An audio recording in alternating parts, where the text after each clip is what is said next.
Hello everyone, chakli ಹೇಗೆ ಮಾಡಬೇಕು ಅಂತ ನೋಡೋಣ ಬನ್ನಿ. ಫಸ್ಟ್ ಒಂದು ಪಾತ್ರೆಗೆ 1 ಗ್ಲಾಸಷ್ಟು ನೀರು ತಗೊಂಡು 3 ಸ್ಪೂನ್ ಜೀರಿಗೆ, 5 ಸ್ಪೂನ್ ಎಳ್ಳು ಮತ್ತು ರುಚಿಗೆ ತಕ್ಕಷ್ಟು ಉಪ್ಪು ಹಾಕಿ ಕಲಿಸ್ಕೊಳ್ಳಿ. ಅದಾದಮೇಲೆ 100 ಗ್ರಾಮಷ್ಟು ಬೆಣ್ಣೆ ತಗೊಂಡು ನೀರಿಗೆ ಹಾಕಿ ಅದನ್ನು ಕರಗೋವರೆಗೂ ಮಿಕ್ಸ್ ಮಾಡ್ಕೊಳ್ಳಿ.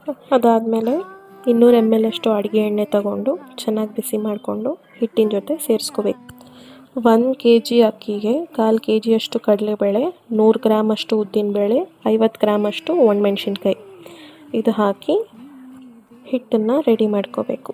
ಅದಾದಮೇಲೆ ಸ್ವಲ್ಪ ನೀರು ಹಾಕಿ ಹಿಟ್ಟು ಕೈಗೆ ಅಂಟ್ಕೊಳ್ಬಾರ್ದು ಆ ಹದವರೆಗೂ ಕಲಿಸ್ಕೊಂಡು ರೆಡಿ ಮಾಡ್ಕೊಳ್ಳಿ.